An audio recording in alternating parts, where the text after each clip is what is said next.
highs are great, the lows suck. Fight through the first half and then just punch it like never punched it before. So that's an advantage? That's it. I feel like that was a massive advantage for me. Whether you're a weekend warrior or you're going for an Olympic or Paralympic gold, that makes you a warrior and that makes you a champion at the end of the day. Tell me about riding the trike. It's a completely different game. I thought I was going to flip. That was a little spicy. Yeah. On TV, it does not look this big. It is massive. It's huge. Okay, welcome back. We're back. Season 2, Super Domestique. I have the incredible privilege and honor of having Nathan Clement here, your UCI 2023 T1 World Champion. Thank you very much for having me on. How does that feel? Do you wake up in the morning and you're like, I'm Nathan, T1 World Champion? It's a crazy feeling, like even in the moment of winning the world championship, and it doesn't feel real. Like still nowadays, even after the first couple days of winning it, I would look at the rainbow jersey hung up in my hotel room while we had other races going on, and I just stare at it being like, this is not real. What is this doing in my hotel? But it's such an amazing feeling of knowing the work that was put in by so many people, from coaches, staff, my parents, and everyone around me, helping me get to that point and helping me reach that level. And now it's a feeling of, I felt it once. I know what it feels like to win it once. Let's win it again. Let's go for another one and let's chase after it, because it is an incredible feeling and it's just a great reminder of what's possible when you put the work in and put the time in to chase a dream. So for our listeners and viewers who don't know what T1 is in Paralympic cycling time trial, go through it with us. What is that event like? I saw that it was 10.8 kilometers this year's T1. Is that the regular distance for a T1 time trial for Paralympics, or are they longer, or do they also need to be shorter? So for my classification, but in paracycling as a whole, we have 4 different categories. So we have C, which is usual, like a regular 2-wheel bike that you'll see out there that has adaptions for people with various different disabilities. And we also have the B category, which has a pilot on the front and a stoker at the back. Yes. And that's usually with a visually impaired athlete. And those guys are ripping crazy speeds of like 60, 70, 80K, just top level. Yeah. Then there's the hand bike category. So often people who don't have use of their legs are in a power hand crank bike. And then there's the Trike category, which I'm in. And in the Trike category, there's 2 classes. There's T1 and T2. Okay. I'm in the more affected class of T1, as other athletes who are less affected are in the T2, where most time trials and most road races we do are on the shorter side of things. So about 15 to 20 kilometers, where actually in Scotland for World Champs was a shorter version of a lot of the time trials we have done, as definitely during the 2023 season, some of our races got up to like 21 kilometers time trialing. So it's like very much varying dependent on the race. Bring me back to prepping for World Champs this year. Did you know that it would be a shorter course, and then you and your team get together and say, okay, we need to prep it for 10 kilometers. There's this type of gradient. Let's make sure that we're altering training. What happens? What's that prep like? Or do you not know? You just show up in Glasgow and that's what it is. We knew in advance it was going to be a shorter time trial, but there's been few instances throughout the year where we've had a set distance and then it's changed weeks leading up or days leading up to the race. So you can never really know fully till you get there. But really knowing it's 10K and pretty well like that TT, but any other TT, you're emptying everything you got. And there's no way around it. There's no real like strategy at that 10.8K mark. It's just gun for the whole thing. So it was just pretty well preparing and knowing what's going to happen to my body at the end of the time trial, at the end of the race. Yeah. So just trying to put everything I can into it. The Dumfries course that we were racing on wasn't the most technical for like a C rider, but for a trike rider, it's had like some interesting corners, some interesting roundabouts that I like to call the forbidden circles. Interesting. Okay, yeah. So a lot of like leaning and shifting of body weight through the town section. Then once we got through the town, it was about a 3-kilometer false flat till about the halfway point, and then at that halfway point, it's all downhill the rest of the way. So it's pretty well fight through the first half and then just punch it like you've never punched it before coming into the finish. I find it fascinating. You're getting ready. You're half an hour before your time to go up. What does that look like? I think sometimes we see with time trials, athletes are warming up. They're usually on some sort of trainer, doing their flexibility. They're in this zone, and then they go do the time trial. So what's your process look like? My process is I'm a little different how I get myself going. So I'm very lucky. In the last year, I've purchased these rollers designed for a trike. Okay. So it's very easy to get the trike on the roller, get it off the roller. So I'm pretty well from the moment I finish my warm up. Mm-hmm. I'm on the trike unless I need to go to the washroom or do something before my race. Yeah. So it's pretty well where we were situated. Our hotel was quite close to the TT course. So get off the roller, ride down to the course. Mm-hmm. Then once we're in there, we're in the waiting room for about 15, 20 minutes, just seeing everyone else go in front of you.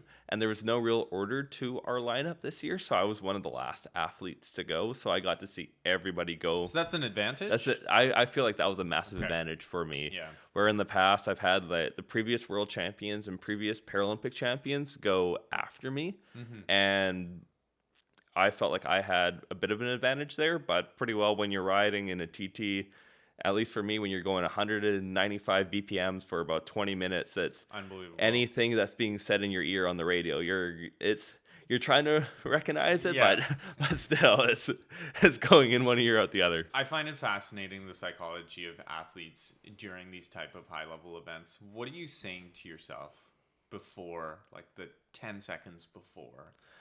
What is that conversation with Nathan and himself, essentially? I've kind of picked up a reputation of something that I'm very vocal. I'm a rider that will let all my emotions out or really let myself on the sleeve. So from about 60 seconds down, I yell like pretty well like 60, 30, and then like once I get down to like 10 seconds to go, I'm just like itching. Like pretty well with the trike, you can stay quite stationary and you obviously have someone holding on to you. So my right leg's just twitching, just ready to go, just ready to release everything. Mm-hmm. And in the last year, I've started to yell for Mo for my sister, as she's been a great support in my life and someone who care a lot about. So at the start of every race, I just yell for Mo, and then at that moment, it's just release everything I got. It's good to hear that, because I think when we watch these things on TV or we watch them on YouTube and watching your event too, you're saying, okay, all of Canada's behind this athlete. I hope they feel that in those moments, and they feel that it's achievable for themselves and their country and all the work that they put into it. So it's cool to hear that side of it. Yeah. What's your pre-race? So I'm a little bit weird. So my events are in the world of 6 to 9 hour sufferfests with gravel racing. At least for last year, I got the real taste of it. And when I went to Canadian Nationals, it was interesting because you saw every rider's different way of handling the last minute before they say go. Mm-hmm. This was Paris to Ancaster. For me personally, I just go into it. This is about Jamshed having his best performance. You've done the work. You're here. You're already a winner. Let's just go leave it all out there. And I think for my personal athletic journey, you're going through this process of getting to a point where you can race something. You're not just doing an event to survive an event. Yeah. You're doing it now to race it and be competitive. So I think I always kind of go through that personal self-talk and try and keep it very, very positive. I was seeing in some of the interviews you've done in the past that mental health is a big thing for you, and making sure you're keeping it positive. And I struggle with it. I open up my Training Peaks and I look into it and I say, okay, wow, I have not hit my best 30-minute power in a year and a half. What's going on? And meanwhile, a lot of other things in my life or in my athletic journey have improved so much. How has your journey with mental health been? as far as keeping it positive, keeping the training positive, and then getting to a competition? I very much feel in a previous life when I was a swimmer, I very much struggled with my mental health. I did not have a great swim life balance, and I was extremely hard on myself. Mm-hmm. Like any moment where I did not perform up to standard or just did not feel great, I beat up on myself, and I was the biggest bully to myself, and I really was not forgiving and just brought myself down time and time again, never asking for help, never asking for support. I just let myself get lost in this downward spiral mentally. And after eventually coming out about my mental health and being open, I really started to open new doors for myself. And throughout this struggle and throughout the battle of leaving swimming, yes, I really figured out the perspective of what I want to do in life and what I need to do in life. And having that conversation of getting back into another sport like cycling, when I first did it, I knew the battles I had as a swimmer, and I knew I had to find that right balance, because there's nothing worse than not being in a great mental state and going out for a 4-hour ride. It's a long, dark journey, and really trying to find that balance of that self-care, that self-love is so special. I actually, in my final race as a swimmer, I told myself I was proud of myself. Yes. And full waterworks in that moment. And just to go from a place where I battled and had thoughts of suicide at one point and really did not love or care for myself, to say that in my final race was very emotional, but it also started me on a journey of understanding how important that mental health side is. And that's one thing I like to say I'm learning I'm better, but there's still days where I'll just push myself beyond my limits on the bike. Yeah. And I need to find that balance. And it's an ever growing journey. And you'll step back at some moments, but you also step forward too, and just facing those challenges and just knowing that at the end of the day, everything's going to work out. Everything's going to be okay. And I'm beyond lucky to be in a sport like cycling and have this second chance at sport where I can really just appreciate life and appreciate sport in a new, beautiful way.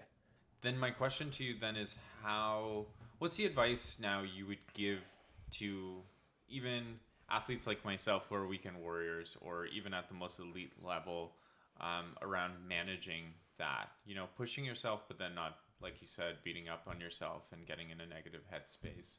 Because it's easy. I did not realize how easy it is in athletics to come back from a ride and say, that was useless. I didn't do anything positive there. What have you?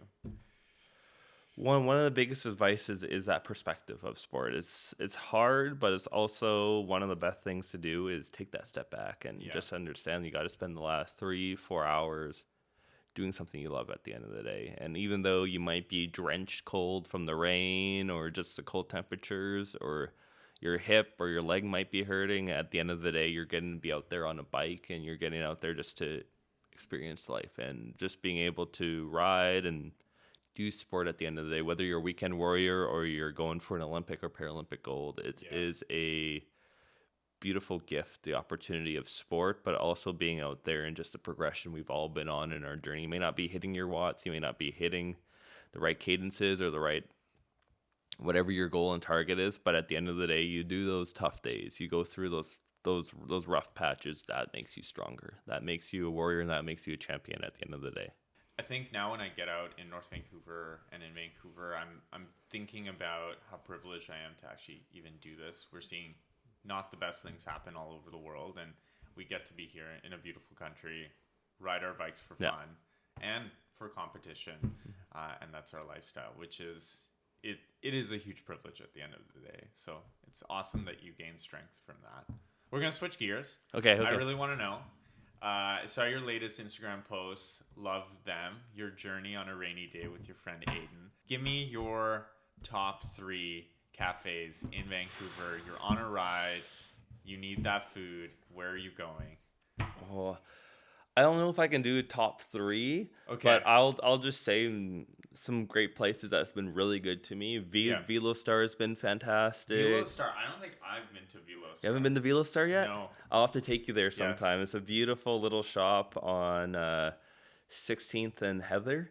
Just like a little hidden under a giant tree, and Kathleen and her whole crew there are just some of the kindest, sweetest people. You order from a little cubby hole. Amazing. And you go inside, and it's just all bikes all decorated around the store. It's a really beautiful spot. And then as well as we all do the Richmond Loop, and it's a necessary stop on the Richmond Loop to go to Sanctuary and check out Sanctuary. And Tim and the whole crew there are so nice. And every time going in there, seeing all the bikes decorating and all the jerseys decorating the whole entire store just brings a very cool energy and great vibe to the place. And they always have a cycling event planned. They always have a cycling event planned, and whenever you're there, you're just talking bikes for like 30 minutes with someone you know or someone you don't know, and it's just you're always in a conversation about it. And there's so many other great shops just all around the city. I really the guys at En Route are fantastic, and even the shop I go to, even though it's not a coffee shop, Land Yachts is always good to me. And often when I go in there, I may walk out of there with like a coffee in my stomach or something, just because they're so kind and so giving that way. What's your go-to coffee shops? Yeah, that's a good question. We are very lucky here. I live in North Van at the bottom of Grouse Mountain, and now we have a small coffee shop. I think it's owned by a Korean family. It's called Nomad. We love taking our dog there. She gets puppy scones, but I also like right before a ride, if I don't eat properly, I can grab a muffin there and head out. It's kind of cool. They don't allow coffee cups, so you can't have like a disposable coffee cup. You have to bring a renewable one, I guess. So I love that. And then, of course, Sanctuary. We all go there. So it's a good vibe. Do you think the community in Vancouver has changed over the last 5 years with cycling?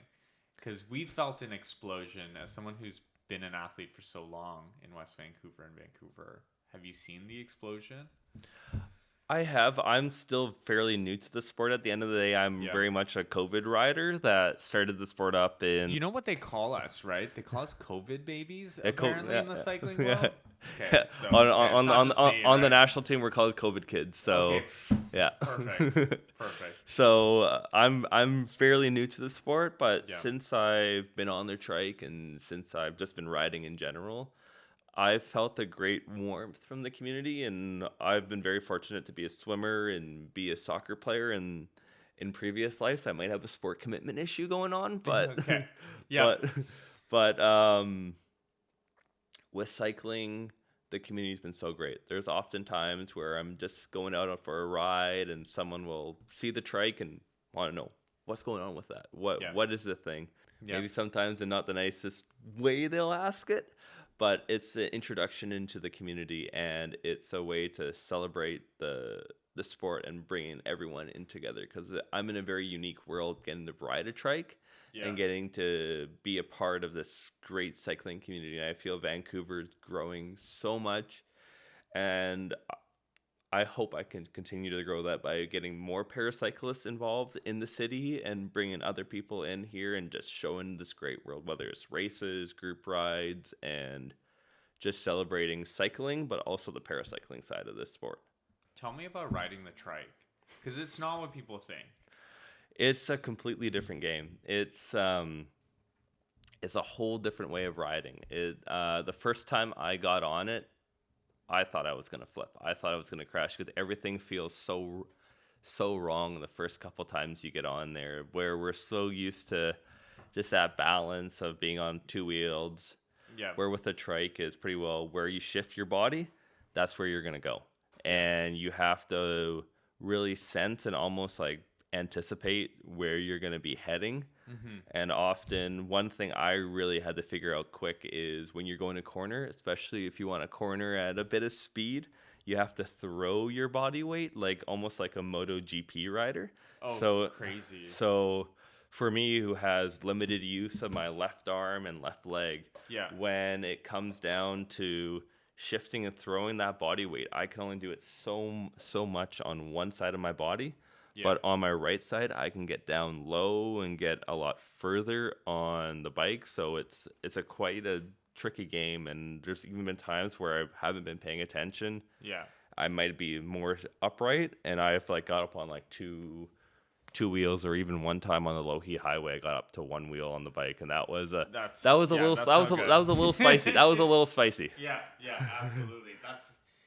Yeah, I don't think people realize that you make it look so easy in your videos, and you see yourself on TV, and it's not what people think, right? No. I can go heads down on a road bike, and I'm not even using my core or anything. I'm just using my legs, and I'm fine, right? Well, that is not the case. It's become an upper body sport for me too.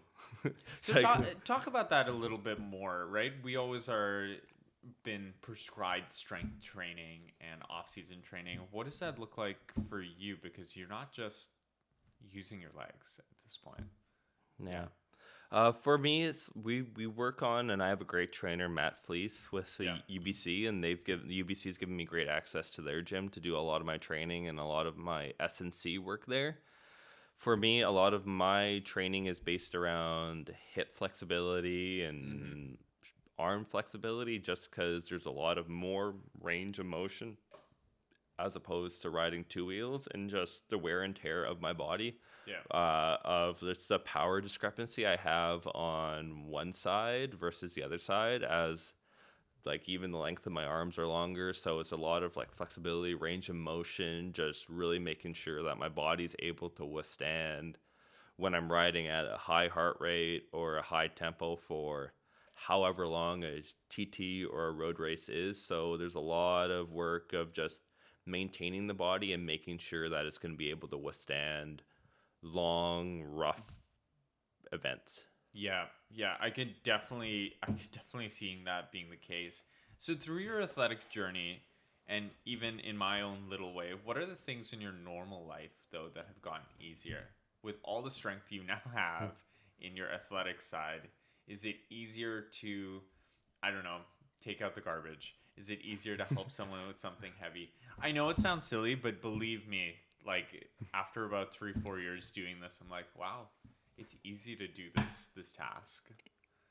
I feel it's easier because of like how great cycling is. I'm going to change it a different way here, but I find it easier to communicate with people because constantly when I'm on the bike, I'm always talking to other riders or just talking to other people. So it's just easier to connect with people, easier to have conversations, and just having that confidence just to talk and communicate. So the social side you've seen has kind of increased your life, and it's been just a really positive thing for you. It has, yeah.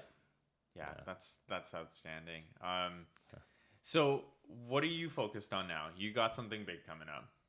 Yeah, right now it's training and prep for the Parapan Games coming up in November. Okay. So we're still a few weeks away from getting down to Santiago, Chile and racing at the games. So right now it's just the final touch-ups on that and getting ready, getting prepared, as this is a competition where the T1s, my class, and the T2s race against each other.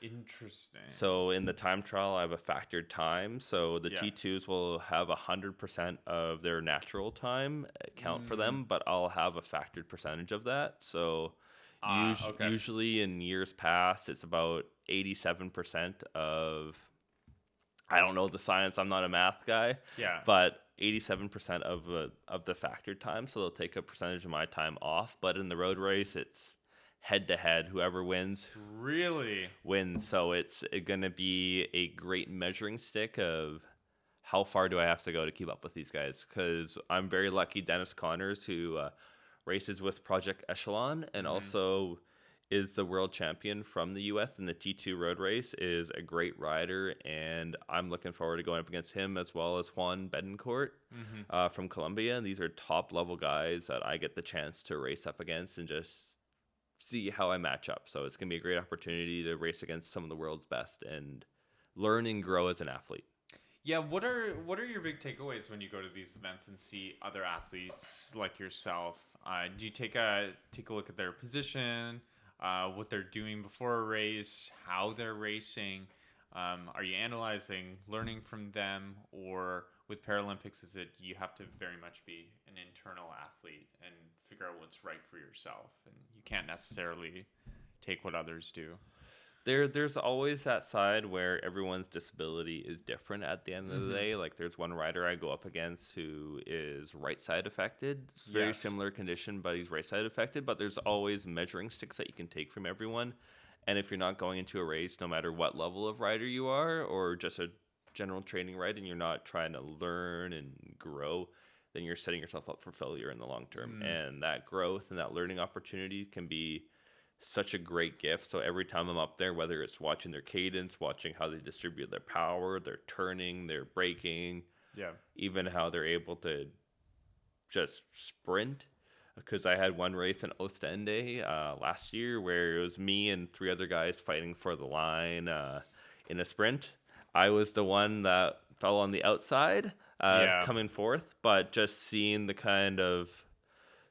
the race recap of it and just seeing the power that they're able to put out gives me a measuring stick of what do I need to do in these situations? Where can I correct these mistakes I made in that sprint, in that final corner, and grow and learn? So there's so many things and so many tangibles that you can take from every single race and every single rider that's going to set you up for success in the long term. Yeah. Wow. Okay. So it's the same things we all think about during racing, whether it's on the road or gravel or time trial. How do you think you've grown in gravel riding since you've started to where you are now? I find it really hard. I don't know about you, but at the start of the season is usually some of the bigger events, like Nationals tends to be for whatever reason at the start, and you feel the weakest at the start of your season generally, and then at the end you're feeling way more confident. Your fitness is there. You trust your fitness. Gravel racing, I feel as though it's having confidence in your fitness, and being on the road and doing 120 kilometers or 160 is fine. But when you start ratcheting up past 6, 7, 8, 9 hours, I think that's where you have to almost say, I'm in this zone. It's dark. I don't know where my limits are, but we're going to keep going. And I think at the end of the season, the growth I saw is I'm confident that I'm going to be okay. I'm going to be able to suffer through that experience of pain in the last third of these events and get through it. And so it's a self-actualization, I feel like. That's the battle I go through. Because I guess we have the two extremes, right? Your events are done in, 10 to 20 minutes. Mine are, you're out there for forever. Yeah. So I think it's, being confident in that effort. Let's start with the UCI medal, because on TV, it does not look this big. It is massive. It's huge, yeah. Yeah.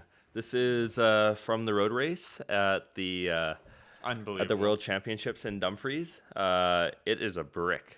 To actually put it on and actually wear it, it feels like your neck's being dropped down a few inches. But just to be able to win that in a road race after some great learning experiences throughout the season and be able to pull away from the breakaway group and the chasing group and take that on and win that was something just surreal in itself.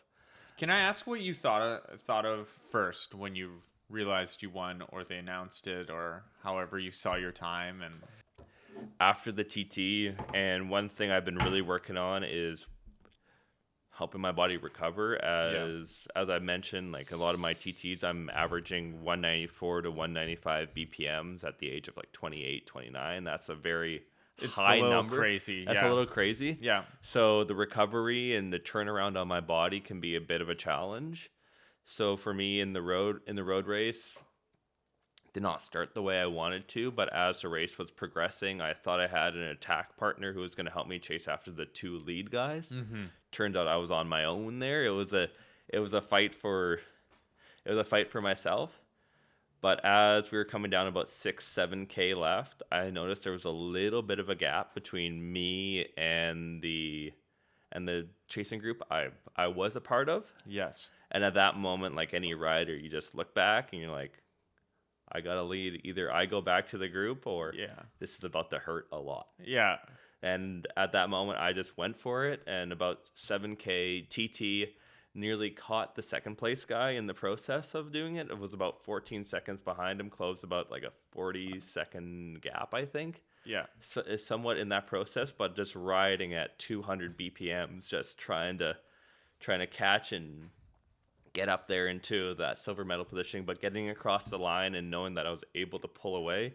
As in previous races, I've had riders stick onto my wheel when I've tried to make pulls and try to make gaps, no matter what I've done on the trike. And being on a trike, you're a little less mobile than, say, like a two-wheel bike. You're not really able to, like, to straight, like, cut across a road, because you'll be getting up on two, and then that's you flipping and the end of your race right there. Yeah, exactly. But just be able to pull away and get to that line, and knowing that I can do this now. I have that ability to pull away and fight, but also catch up on these riders too, who are ahead, although I wasn't able to catch up to him. But it shows that a lot of work is going in the right direction. Which one means the most to you? I mean, obviously winning gold this year, amazing, outstanding. But I mean, from your perspective, which personally felt the most gratifying? I feel, and as hard as it might seem to some people, this was a gold medal I won in Huntsville, which is my first career gold medal. Oh, wow. But that one still pales in comparison to the silver I won in Maniago, Italy, which was the first TT of the year, the first real race of the year. I'll pass that on to you. Where had a lot of family, had an issue where my sister went missing. Oh, wow. And she was found a few days before my race. And just the emotion of the situation and the emotion of going through that experience really meant a lot. To have my parents were there in Maniago, my parents were there in Italy, and to win that silver and put down the time and the power that I did, but also just go through the emotion of that race and that experience. That one means the most to me.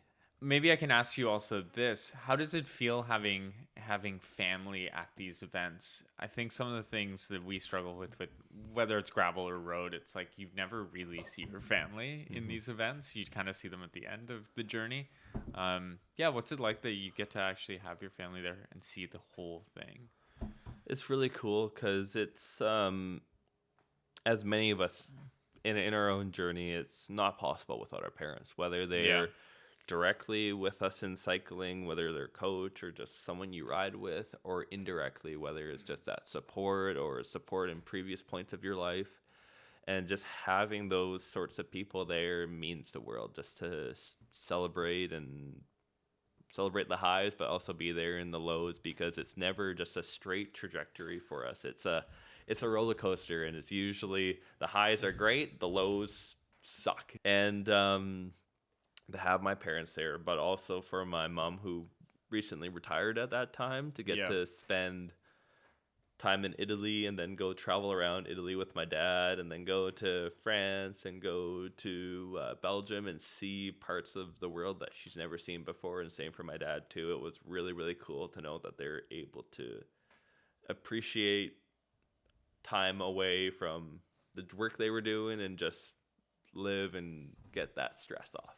Okay, tell me about your relationship with equipment. This I find very interesting. So you have the Trike. It's like a modified Argon 18. Did they do that for you? Is this like a standard issue product now Argon makes for Trikes, I guess?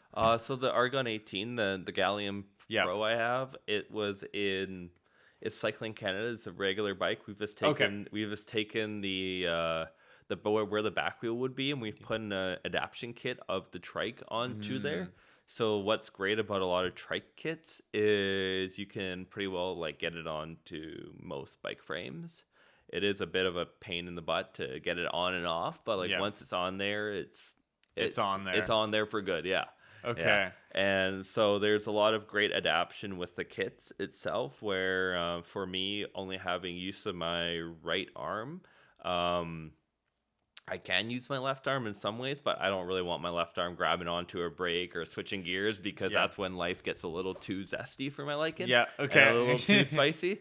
So I have a DI2 setup where like all the gearing's on the right side for me. Yeah. As well as I have one brake lever controlling all 3 brakes on the bike. Yes, did not realize that. That's a different monster. Okay, so dream next trike. What would you do? Would you do a gravel trike, or would you do a road trike that's from like a bike frame that you've always like lusted for? What are you thinking? I'm so content with the Argon setup. Yeah. Argon's been amazing, and also Cycling Canada has been amazing in providing those parts and pieces to me, as like a lot of the costs of the trikes are absolutely insane. Yeah. They average from about 10K to 40K for a trike setup, just for the kit it's on its own. That's crazy. Yeah. So that's just a crazy side of the sport. So I love the Argon setup. I'm currently, and I don't know if I can share the name of the company, looking at a gravel trike setup. Okay. At the moment, need to. At no the moment, need to share. but that's a future dream down the road, and I would love to try a gravel event and ride a trike at a gravel event and just experience the chaos of that on 3 wheels. Yeah, I would love to see you there. I think so. Okay, so one of the craziest things for me this year is I did Belgian Waffle Ride in Cowichan Valley in BC. Amazing event, so hard, 220 kilometers.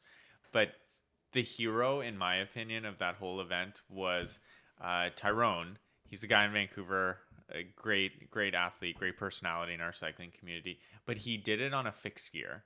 He did 220 kilometers with like 20% gradients, on gravel on a fixed gear bike. It just baffles me to this day. So meeting athletes like yourself and then seeing like Tyrone at an event doing that, anything's possible on a bicycle. Yeah. What's the big next event for you?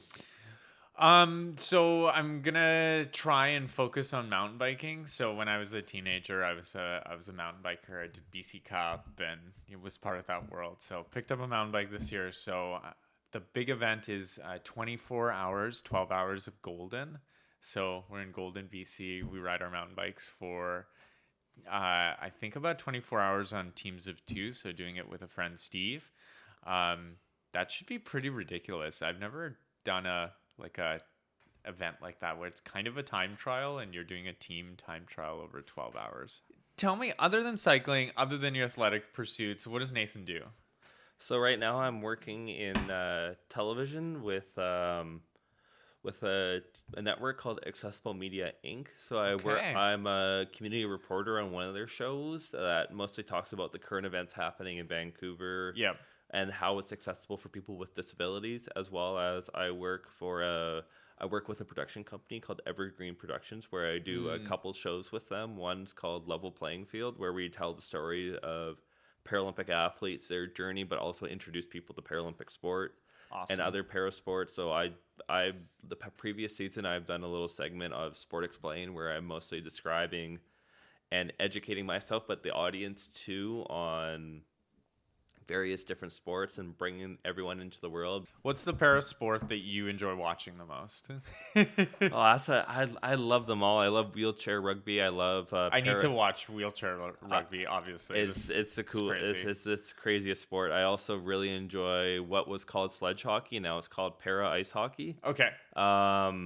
But one that's really captivated me, and I was very lucky to do an event held by Seamus Boulain, who did an event in Richmond in September called paraclimbing.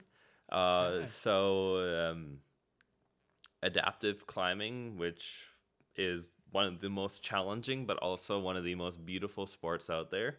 And just having like events like that and sports like that, even